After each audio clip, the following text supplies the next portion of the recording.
and we have to really escalate the noise we make so that we'll be heard.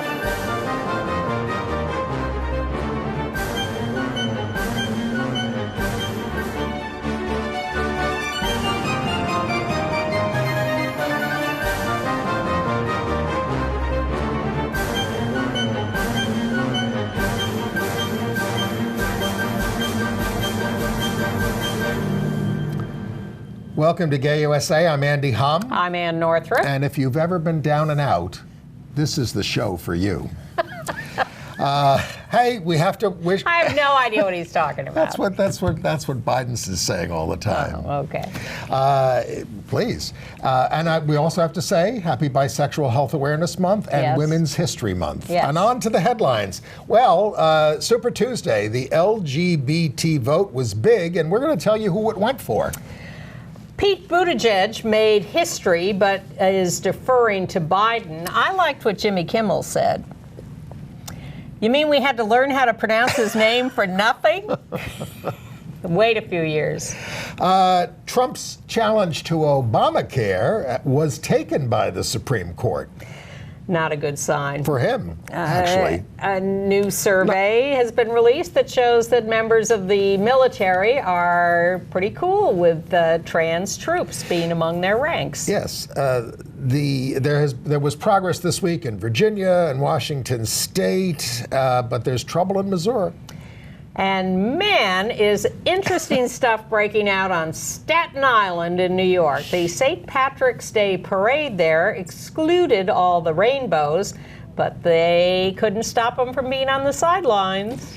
A Texas teacher who was disciplined for coming out last year has won a big settlement. And Andy will review a new comedy drama centered on black gay men. So, the LGBT vote. It was big. It was 10% of people on Super Tuesday. They surveyed 12 of the 14 states. Well, these were exit polls done Yes. by NBC News. So they grab random Yes. people coming out and ask them questions, and sexual orientation is one of those questions. So these are people who will identify themselves to a pollster that they're Yes. gay, and it's 10%. Now, I imagine if they went into a Republican primary, they would find something different. Exactly.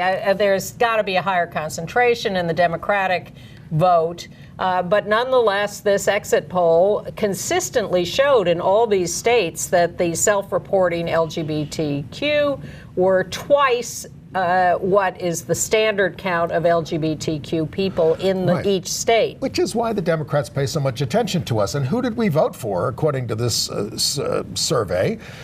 Sanders, 42%, Warren, 22%, Bloomberg, 19%, Biden, 6%. Wait a minute, what did you say there? I said Sanders 42, Warren 22, Bloomberg 19, Biden 6. Biden 19, Bloomberg 6, Pete 6. Okay. I may have written it down wrong. And then in the non-gay vote, Biden 34, Sanders 31, Warren 13, Bloomberg 12. Okay.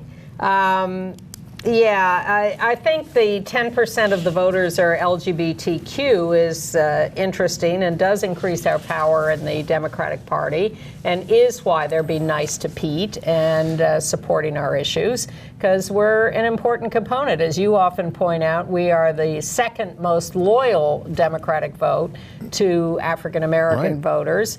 And so they're paying attention. So the exit of Pete Buttigieg, he was given we have a picture, he was given we have a nice, happy picture, but he was given a tearful introduction. There it is. He was given a tearful introduction by Chasten Buttigieg.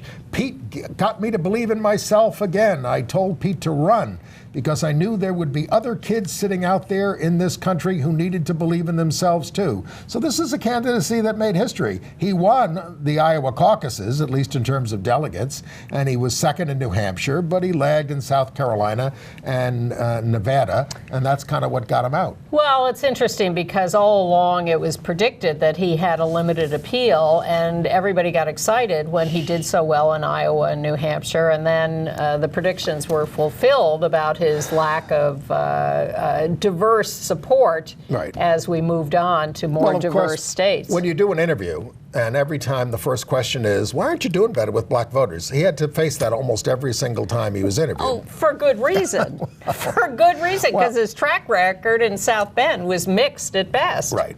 And black voters know that. And yet his candidacy was an inspiration to many people. Yes. There's a question of how much homophobia hindered him, or how much homosexuality distinguished him. Yes. Because, there were a lot of white cisgendered men, straight men, who did nothing, and they have serious records. Michael Bennett, Bullock, these kind of candidates. Who did not rise above the pack. And yes, his sexual orientation, I think, made him stand out. And in this day and age, he was given credit for being forthright and well-spoken and brave and all of that. And yet, when you talk about homophobia, hindering people, Tammy Baldwin is the senator from Wisconsin, a state that Trump won, and Kyrsten Sinema in Arizona is a senator, bisexual. Yes. States that Trump won. Funny you should mention them. I had a little to do with the Victory Fund this week over them.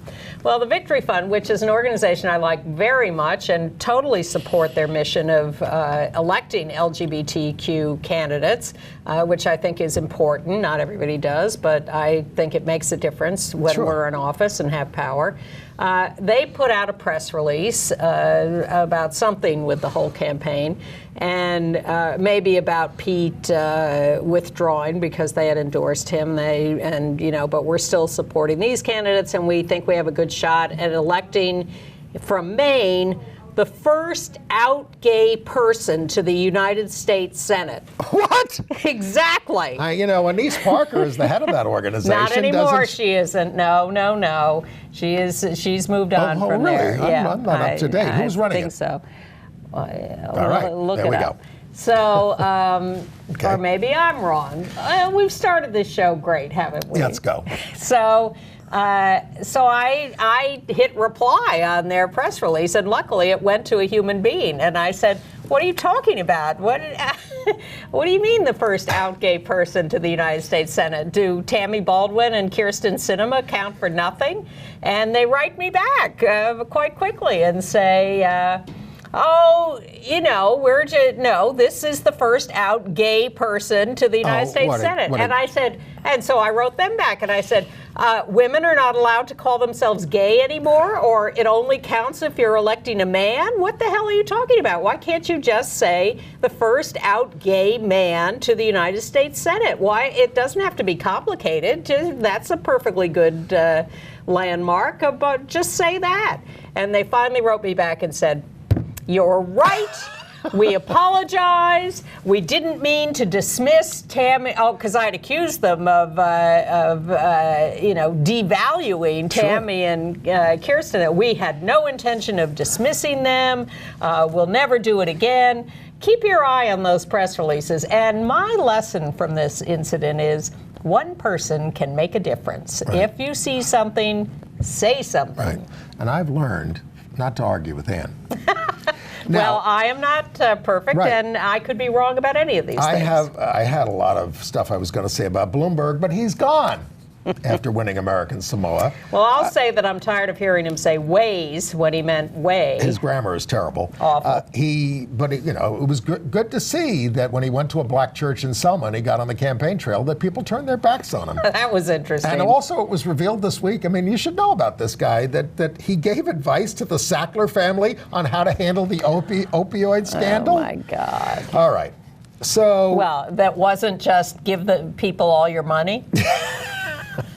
Which should have been his advice. Now, in terms of the gay vote, LGBTQ vote, Alfonso David of the Human Rights Campaign says there are 11 million self-identified LGBTQ voters and 57 million pro-equality voters who vote on our issues. I didn't ask how they know this, but this is what they're asserting. Now, there are some other races we should talk about. The Alabama Senate primary. Roy Moore is finished. He finished in single digits. They didn't. There's going to be a runoff there between a guy who used to be the Alabama football coach and Jeff Sessions. He was not the Alabama football coach. Another mistake. mistake. All right. Auburn. Auburn. Well, that's in Alabama. That is a huge rival. I did not say he was the Alabama football coach. I said he was a Alabama football coach. Nice try. They are huge rivals. And they're going to be in a runoff. People like Auburn down there. And not as much as they like Alabama. This is tough on Doug Jones because he'll have a credible opponent as opposed to Roy Moore. And we love Doug Jones. Mm-hmm. In Texas, the congressional seat that Will Hurd, the only black Republican, is giving up, he lost it. He won it by 926 votes over a woman named Gina Ortiz Jones, and she has won the Democratic nomination. I'm wrong. Anise Parker is still the president and CEO of the Victory Fund. My apologies to Anise. And look, now, Senate races. Folks, we all want to talk about president because that's what's on the news all the time. But these Senate races are so important. And the biggest places, and we focus on this if you live in these states or if you know people who live in these states, our best chances are Maine against Susan Collins, Colorado against Cory Gardner. We have Hickenlooper running, who's favored to win.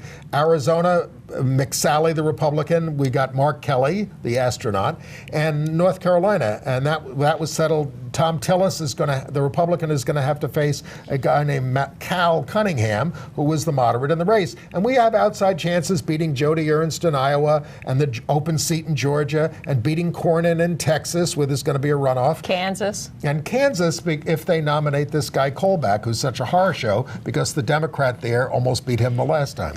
I thought Chris Kobach did lose last time. He did lose, right? And I think she's running.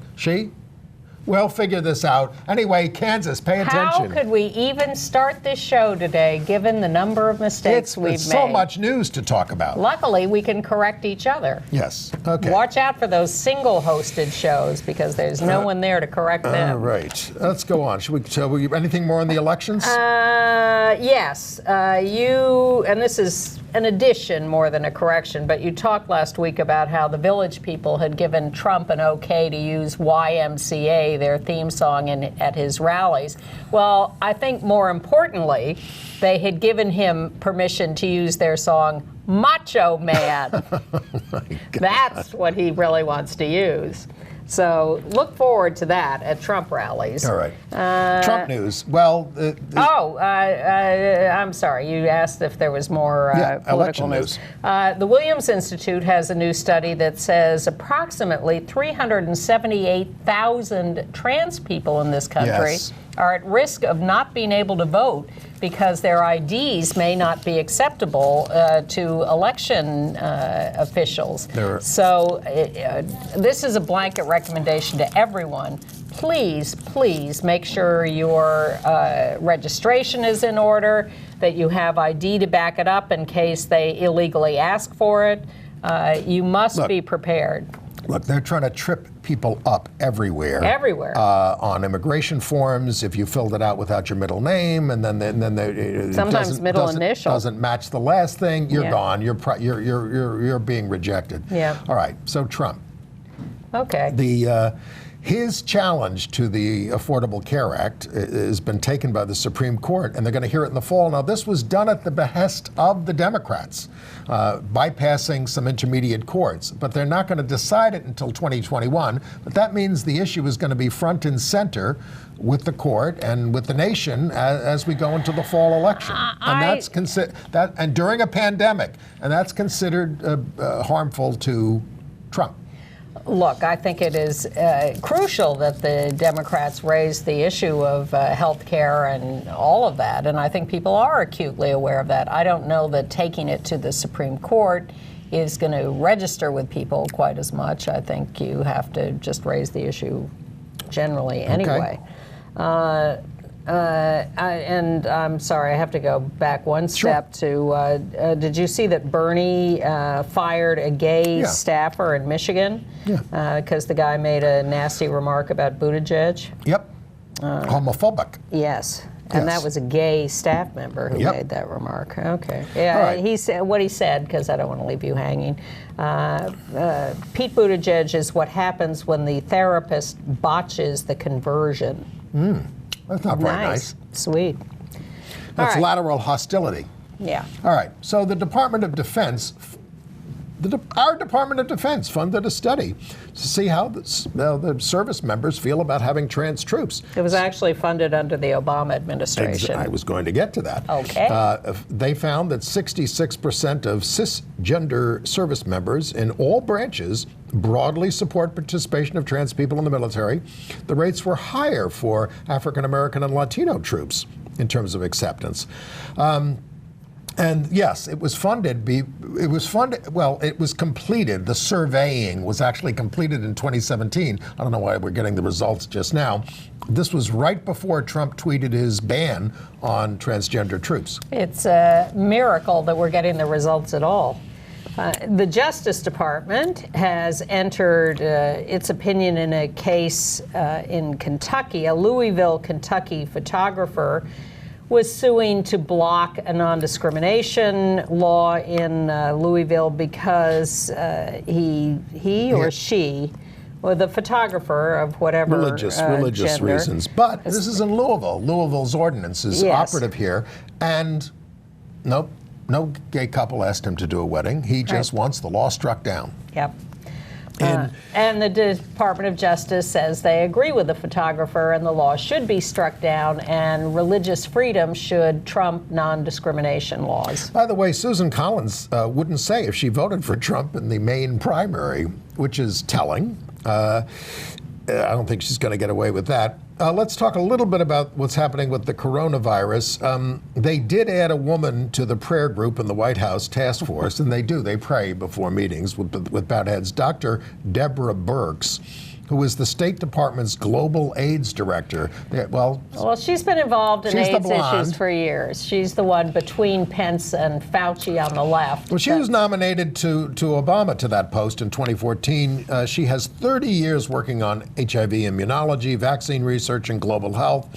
By the way, at the press conference that they had, all but Fauci during that press conference praised Trump, and now they're having press briefings on this and not allowing them to be filmed or recorded. Fauci has on other occasions praised Trump and talked about his fast reaction. I'm struck by both the parallels to the HIV epidemic and the differences. The differences being, of course, that this seems to be much more easily transmissible. Much more easily. It's through the air. Well, not. You have to have someone's droplets come in contact with through your mucous membranes. Through the air.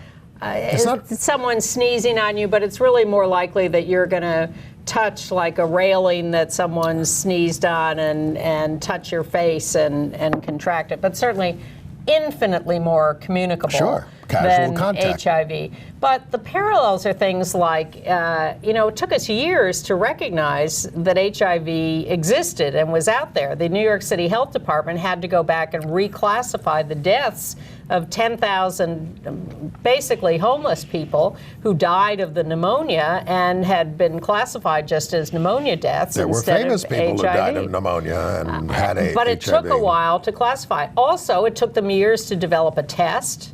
And certainly, they still, even after the idiot Secretary of Health, Margaret Heckler, thank you, promised a vaccine in a couple of years. We still don't have that. That was 1984? Something like that.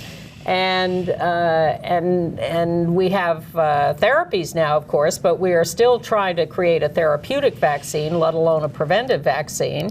We have Truvada as a preventive pill. But the idea that Trump thinks has no understanding of these issues and thinks he can make it go away by dismissing it. He doesn't like talking about bad news. I get it, but you would think that and I say this, of course, with knowledge of how stupid this sounds, but you would think that the President of the United States, even with everything he has done, everything he's lied about, when faced with the reality of a pandemic, might at least keep his mouth shut. Most local officials keep saying, don't panic, don't panic. Yes. What do you mean? If something is being transmitted through the air, well, eventually it's likely that it's going to be everywhere and we're going to have to deal with it. Well, they're saying that doesn't mean you can't take precautions. We urge you to do so. If we have time at the end of the show, we're going to show you a 5-minute film on this. If we don't, We'll put it in the email. It's a wonderful little 5-minute film. It shows you the virus, how it works, how it's different from other coronaviruses, blah, blah, blah, blah. Very simple, Good, straightforward explainer. Okay. But, here we have Pence, who screwed up AIDS in Indiana, and what was his other smoking doesn't kill. And yet he's in charge of this as a figurehead. And, they so believe in science over there at the Department of Health and Human Services that they have removed educational materials that featured condoms from their website and from HIV/AIDS awareness flyers. You do still need to use condoms to protect yourself. I mean, yes, there are people on PrEP who don't, but you're certainly subject to other STIs, sexually transmitted infections. Exactly, and those are soaring in prevalence, and therefore you should be cautious and smart. All right, other stuff. Representative Carolyn Maloney of New York is now in charge of the Oversight and Reform Committee in the House after the death of Elijah Cummings. She held a hearing on Trump's assault on LGBTQ rights. Well, they titled it the administration's religious liberty assault on LGBTQ rights, and they're zoning in on this because this is the issue. And Alexandria Ocasio-Cortez slammed conservative Christians for using religious freedom as a cover for bigotry and discrimination, weaponizing and abusing scripture to justify bigotry. She talked about herself as a person of faith. She said, if Christ himself walked through these doors and said what he said thousands of years ago, he would be maligned as a radical and rejected. I don't think that's a new thought. In Kentucky, we've been praising Governor Andy Beshear, the Democrat elected last year, I guess, for being progressive and a friend of the LGBTQ community. He is now under assault in Kentucky for taking this picture with the Sisters of Perpetual Indulgence of Kentucky as part of a rally that was held at the Capitol. I thought drag queens were very popular. I mean, RuPaul won all those well, those are Emmys. not such pretty drag queens that people like. And maybe not in Kentucky, I don't know. Where is it? In Virginia. Virginia has become the 20th state to ban conversion therapy for minors, 20th state plus the District of Columbia and Puerto Rico. I think we have moved awfully fast on that over the last couple of years. We pass our bills around like the conservatives does. We don't do it as assiduously. That's why you see all these things popping up. In Washington state, the legislature banned gay and trans panic defenses, passed it 46-3 in the Senate. The bill is named for Nikki Kuhnhausen, a 17-year-old trans teen who was strangled after an assailant learned that she was trans. Yeah, that was pretty recent. It was. And they passed it 90-5 in the House, and Governor Jay Inslee will, of course, sign it. And they are the 10th state to outlaw those panic defenses. In Colorado, they killed 6 Republican anti-LGBT bills, but only after a 12-hour hearing, mostly anti-trans. One made it harder for LGBTQ youth to leave abusive homes. We've been following the case from Mansfield, Texas, which is just outside Fort Worth, of Stacy Bailey. Yep. She was an elementary school art teacher who routinely taught. She's on the right there in the picture with her wife on the left. At the start of the year, she introduces herself to the kids, and she put up a whole slideshow of pictures and included a picture of her then fiancé, now wife, and talked about how they were engaged and, all very routine and matter of fact. Well, of course, there were parents who freaked out about this. One parent complained about that she was promoting the homosexual agenda. Which evidently just means they put her on leave. For this, and so they suspended her, and then they moved her to a local high school so she wouldn't be in contact with small children. It's catching, Well, when we used to go out to schools, we went to elementary schools sometimes. I talked to kids as young as 4th grade about gay stuff. Yes, we did. And they were enormously... They were hilarious. They were hilarious. They were thoughtful. They had great values. It was great to talk to them. And it was never inappropriate. It was just about who you love, the who he loves.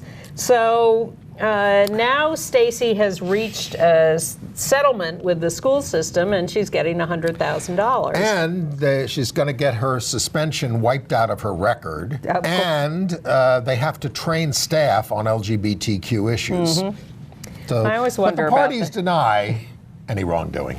I always wonder about that training and how that goes. We used to do it. I know. I don't remember doing any court-ordered training. All right. So in Philadelphia. Yes. Well, in Philadelphia, yes, they graduated the first trans police officer from the academy, Benson Churgai, 24.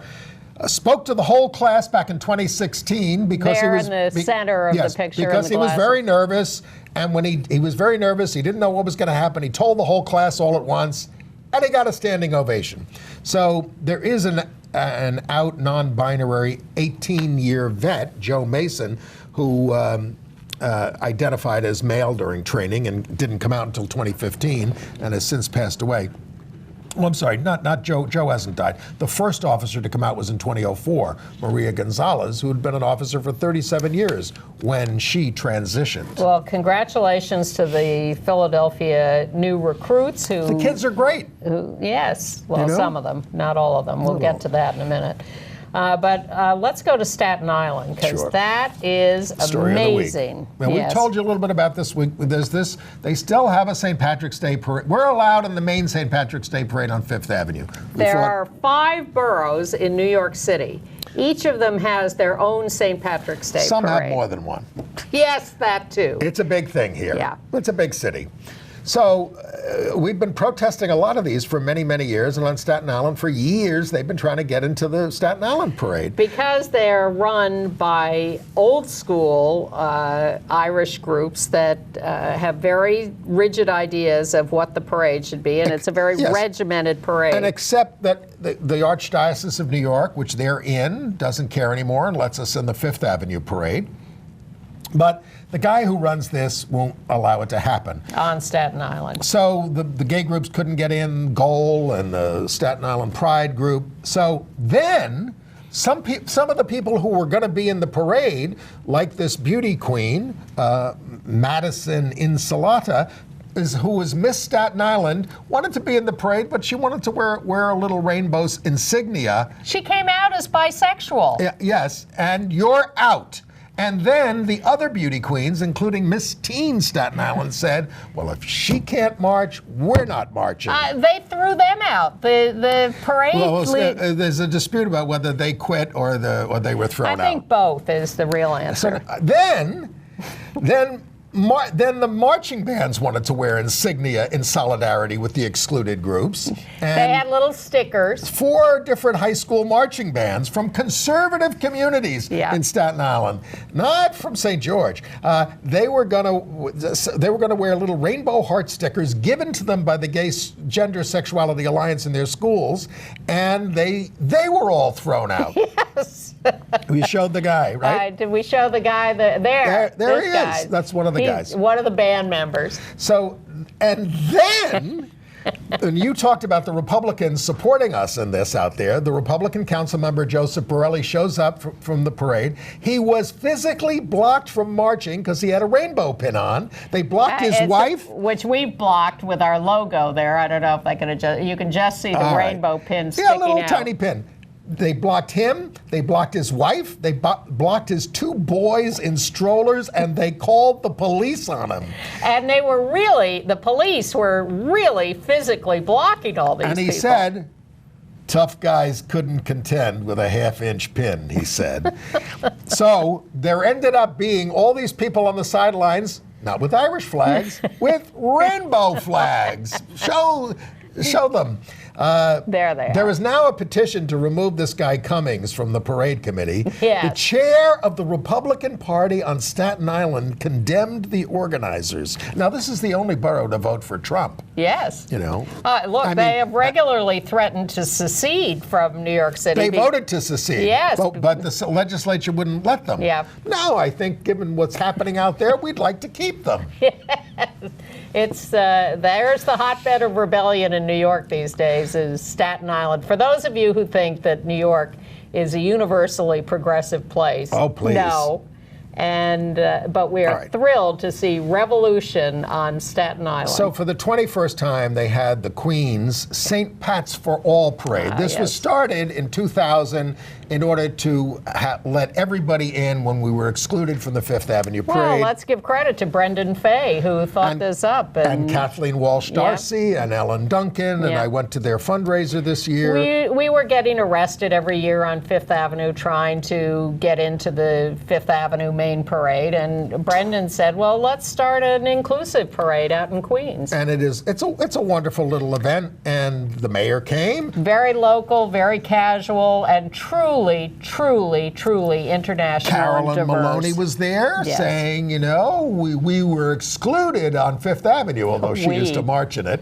And then Chuck Schumer gets up there. And, you know, it's good to see the Senate minority leader, Democratic leader. There he is praising this thing. And he's come around on our issues, but he had the nerve to say, I was one of the early supporters of same-sex marriage. Are you kidding? No. You voted against it in the Congress, and you didn't come around for 21 years. He voted for the Defense of Marriage Act when he was in the House. And we used to go yell at him at his house, at events, everything else. But we have an out gay Speaker of the City Council, Corey Johnson, our sometimes co-host on this show, Corey Johnson, who is running for mayor now, and he told a great story at the parade.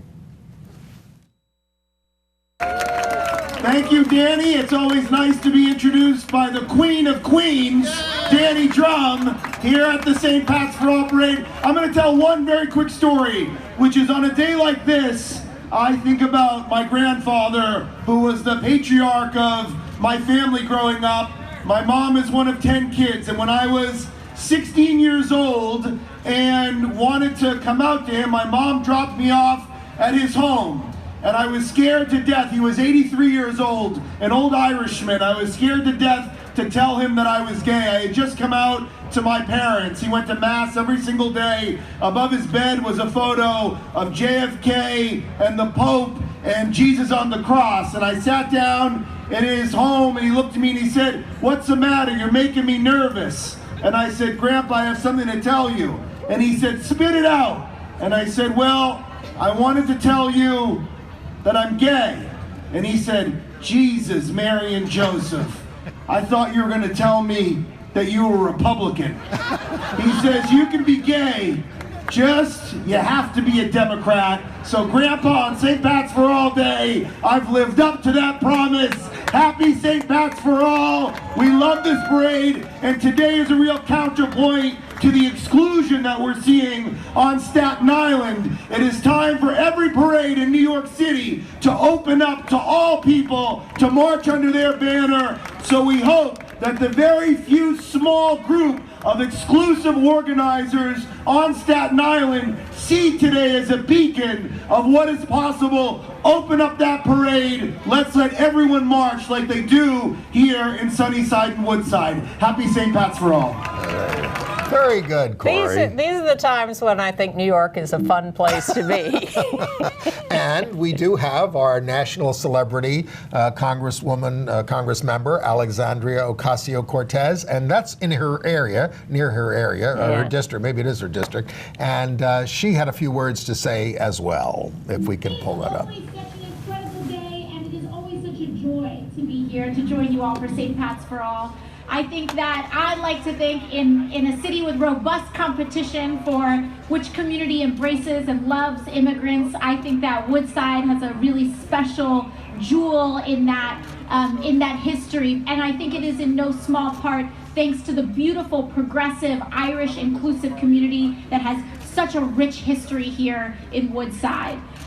We would not be the inclusive community if it wasn't that we are, if it wasn't for this history, if it wasn't for you all, and if it wasn't for St. Pat's for All. Yes. So what's she holding in her hand? I don't know. The green thing. And thank you to Andrew J. Hum, the photographer of the... I did. I was out there covering it. And when I told you that Chuck Schumer story, when he said that ridiculous thing about being an early supporter, I gasped and I almost dropped the phone. I have the video on my Facebook page if you want to see it. All right, so let's go to, let's stay in New York City for a second.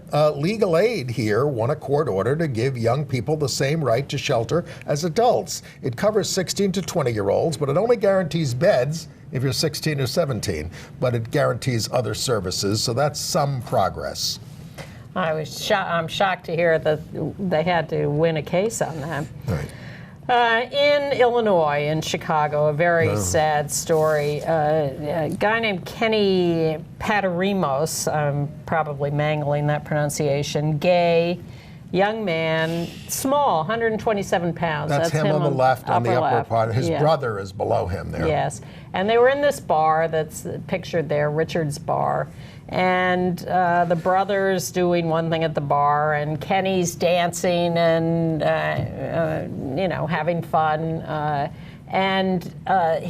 Kenny, is approached by a guy who says homophobic slurs and comes after him. And the brother sees this and comes over and objects, and then goes away. And Kenny leaves the bar, and the attacker goes after him and with a box cutter and catches him outside and stabs him 8 times. Yep. And the brother looks around. The brother's a big wrestler, and the attacker is 220 pounds. And Kenny, who was bisexual, is 127 pounds. And so the brother says, where's Kenny? And people say, oh, he went out that way. And the guy went after him. And the brother goes out and sees the guy with the box cutter and sees his brother on the ground bleeding, and brings him in the bar, but then goes after the attacker. Tackles him, beats him up, and the cops come. Well, I mean, he broke his arm. Yes, but the guy was trying to slash him. Absolutely. I'm not suggesting I'm saying he really got him because he's a big wrestler. The cops come, and the attacker, the killer, says, I was acting in self-defense. Yeah, and they accept this, and they let him go. Exactly. No investigation. So the brother is trying to get an investigation. They're saying maybe he will be charged eventually. I think with this story out now, I would hope so. But the idea that the cops should buy this story without talking to anyone, that the killer is... was acting in self-defense. It's just insane. More hate in Missouri. A House committee there in the legislature passed a bill to get the government out of marriage. I think they did this in Alabama, didn't they? Entirely. It would make marriage available only if you have a religious ceremony, and domestic unions to those who marry outside of a religious ceremony. It's one of 15 anti-LGBT bills. That state. It's self-defeating. These people are just going to cause so many more problems for themselves because they hate us. The civil unions are not going to be recognized as marriages in other places or by the federal government. Oh, you think the Supreme Court will protect us? They didn't seem too sympathetic. I like to think I have no illusions. To overturning the anti-abortion law in Missouri and Louisiana. All right, in Idaho, a committee there is holding a bill. This is a good thing, that would have jailed doctors for providing gender-affirming care, and so this move was applauded by the ACLU. Mm-hmm. In Michigan, they're kicking off a campaign this weekend to get the initiative on the ballot to protect LGBT rights, because the legislature won't pass it. And the way it works, so they have 10,000. They want 10,000 volunteers, and they need 340,000 plus signatures. Then they have to get the signatures by May 27th. Then the legislature has 40 days to act on the bill as written, and if they don't, then it goes to the voters. By the way, speaking of voters in Michigan, within the next 2 weeks, we're going to see Democratic primaries in Michigan, Pennsylvania, Ohio, Florida, Illinois. Those are all big states. So if you're, the delegate total looks very close at the moment between Bernie and Biden, and we should have a lot more clarity within a couple of weeks. We're not making an endorsement. We know we have viewers on both sides. Yes, we do. And we're on both sides. Yes. We have mixed feelings about everybody. All right. Go ahead. In Maryland, the House passed a bill to make name changes for trans people safer and easier. And then in the Miss USA pageant, bisexual Miss Utah, Rachael Slauson, will be the first LGBTQ person in that pageant. We told you in 2017 about Miss America. They had a lesbian contestant, and what about Erin O'Flaherty. The trans contestant who, maybe that Miss was USA. Miss Universe, right. which is the next thing, but she may have been from Canada or something. You didn't get me this time. No, go ahead, let's go. International news. Okay. How about that Putin? Well, I missed the first reading of this bill, but he sent the second reading of the constitutional amendment to limit marriage to man-woman couples. I imagine they'll go along with Yeah, there's him. a reason for this, and the reason is that he is trying to extend his own life as president. He's term limited at some point. You know, he was president, and then when he was term limited, he put in a figurehead to have the office, and then he took it back again. He wants to break Stalin's record. He wants to stay in office. He's only had 20 years. Stalin had 30. So he's trying to jack up the vote for the referendum that would extend his possible tenure. So he's putting this anti-same-sex marriage into the referendum. Not just that. To draw out Now, of course, voters. he was a KGB agent when it was ruled by godless communism, but he wants to add to the Constitution faith in God into the Constitution. Yeah. He is... quite a turnaround for Russia over the years. In the United Kingdom, a group of men who hurled abuse at a lesbian couple on a Ryanair flight from London to Seville last year will not be prosecuted. They were loudly chanting anti-lesbian epithets, but the UK police said there are evidential difficulties with this case. Oh, okay. In Warsaw, Poland, we've been telling you for weeks about how anti-LGBT the Polish government is, and local governments, and how they keep claiming they've cleansed Poland of LGBTQ people. Yep. Well, the Archbishop of Warsaw has been part of all this and has been talking about the rainbow plague. So there was a demonstration at the cathedral outside the Mass this last weekend. There's the picture of it. I like the fact that "We're here, we're queer, get used to it" has traveled around the world as a slogan. I didn't.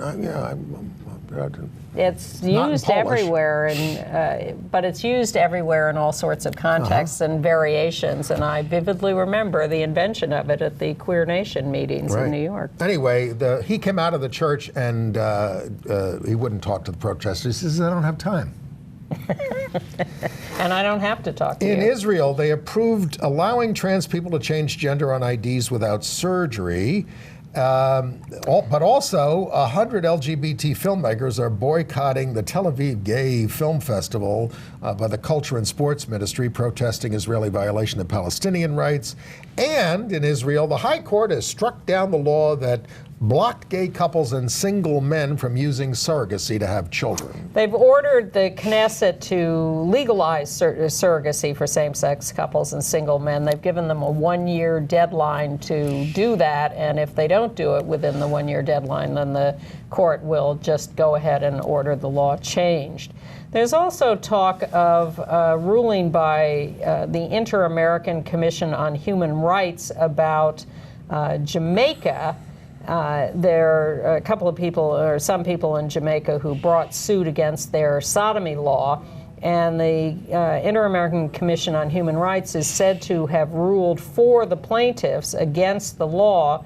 But then the news of that ruling was withdrawn on the grounds that it had been leaked inappropriately, so we're not quite sure where that ruling stands, but we remain alert. Wasn't Costa Rica where it all started with the Inter-American Court for Human Rights saying you got to do same-sex marriage? So the conservative, so their own court said their own high court said, okay, you got to do this. Let's do it. We're going to do it by May 26th. And now conservative lawmakers want to prevent marriage equality, and they're trying to pass some kind of a law and pass a civil union law, but that will not satisfy the Inter-American Court. A great deal of the world is still extremely conservative, extremely homophobic, and does not Staten want Island. these. Parts of it. parts. We have a lot of good people there, and they were out in force. It was wonderful to see so much solidarity. It was. With the, in New Zealand, a trans weightlifter, Laurel Hubbard, 42, is continuing her bid for the Tokyo Olympics. Transitioned 7 years ago, won the World Cup in Rome last month. And you're allowed to compete as a woman if you have certain testosterone levels. Those are the IOC rules. And she is backed by the Olympic weightlifting group in New Zealand. All right, in medical news, I think we have time for this video, and I think we should show it. There's a doctor, do you have his name? Yes, his name is Peter Lynn, and this was posted by the World Health Organization, and he very calmly It's about a 5-minute primer on the coronavirus, and we found it very interesting, and so we thought you might too, and so we would like to show you that. So we need to get the facts straight. How does this virus work? How does it transmit? Where does it want to go? And let's protect ourselves. I'm Dr. Peter Lynn. I'm a family physician in Toronto, Canada. The coronavirus is a family of viruses that can cause as mild things as just a common cold, all the way up to SARS or MERS. These are these bad pneumonias that we're talking about. And basically what these viruses are, they look like a tennis ball with all these spikes sticking out of it. And depending on the type of spike, it allows that virus to attach to certain places. So some viruses, they have the spike that attaches to your nose. So basically you just get a common cold. But the SARS virus and this new virus that we're talking about has the spike that allows it to attach to the cells in your lung. And when it attaches there, it puts in information to make photocopies of itself. So it uses our equipment to make more viruses. I'm declaring a public health emergency of international concern over the global outbreak of novel coronavirus. Most of the coronaviruses live in animals. In this particular case, it was from Wuhan. There was a fish market where they were selling live animals. And the thought is that the virus was in a live animal, then it crossed into a human. But then what we found was that people were getting sick in terms of healthcare workers, in terms of family members that were looking after them, which now meant that the virus can pass from human to another human. Just like all viruses, it needs to reach a target, which is your lung. And it has to get there with your help. It has no feet and no wings. So therefore it needs us to move it there. So that's why we keep saying, don't hang around sneezy people because you're gonna breathe it in. And don't touch your face because that's how the virus is gonna get in. The masks are helpful, but they're not necessary because they're leaky. The ones that you and I buy basically have pockets here, so therefore the virus can get in. What the masks really do is they stop us from touching our face.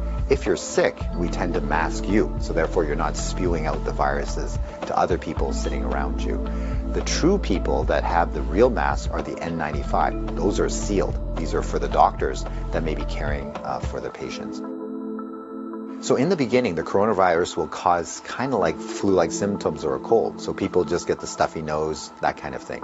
But you'll understand that as soon as that virus starts manufacturing in your lung cells, they're producing all these copies of the virus, all of a sudden now you kill the lung cells. So now you can't exchange oxygen, and that's why one of the early symptoms is people get very short of breath and they tend to have a difficult time breathing, and that's why they end up in hospital. So currently, unfortunately, we don't have a direct treatment for the coronavirus, so we don't have a medication that can kill it off. And so it's really supportive. So in other words, the patient can't breathe, we give them oxygen, help them to breathe. They can't drink, so therefore we give them fluids to support them. Their kidneys begin to shut down, we help them with all those things. So it's a very supportive process. This is a new virus that we've never seen before. So our immune system, our army, are having a hard time figuring out what to do. So usually what we have to do is we make something called antibodies. So these are things that can grab onto the spikes that we see on the virus, and it'll get rid of the virus for you, and that will actually bring you back to good health. So therefore the elderly may have a worse outcome, and of course the young children. So the babies, their immune system is not so good either, so they may not make those antibodies as well. So just remember, your hands may be with virus. Virus cannot hurt you because it can't get through the skin, but the moment I do this, now I've brought the virus right to where it wants to go. So let's remember not to touch our hands to our face. So let's say you think that you might have been on a plane or you might have bumped into somebody that has it. What should you do? So the first thing is to contact a healthcare worker to tell them that potentially you have it. If you're feeling symptoms and you're going to go into a facility, call ahead. Okay, so whether you're calling the paramedics or whether you're calling the hospital or your doctor, just mention that you were on a flight.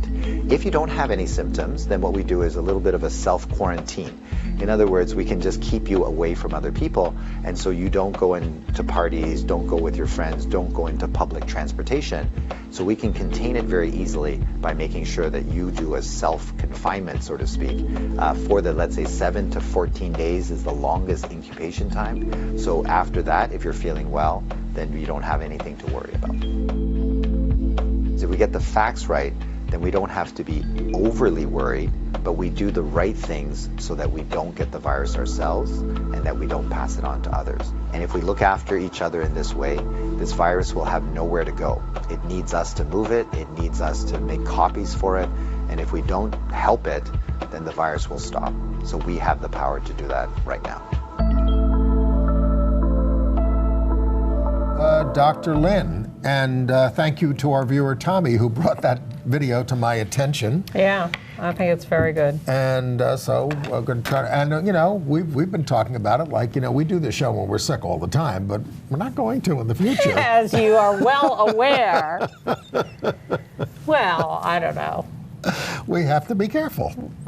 Watch out for shortness of breath. I think that's the key differentiator between a regular cold and this. Shortness of breath is something to be seriously concerned In other health news, but this is rather political and international, a Honduran woman, 21, was seeking asylum in the United States, and she needed her HIV drugs, and they just sent her back from the border without it, and this is what they're doing. They're supposed to take you when you have a medical emergency. Well, they're supposed to take you if you're seeking asylum, and the recent court decision said they have to. Yeah, and they've been having people wait in Mexico.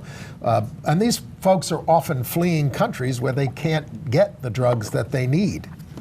Not to mention what happens to them when they are attacked physically and verbally. It's awful. It's awful. Right. So are we moving on now to the happier entertainment news? Yes. Okay.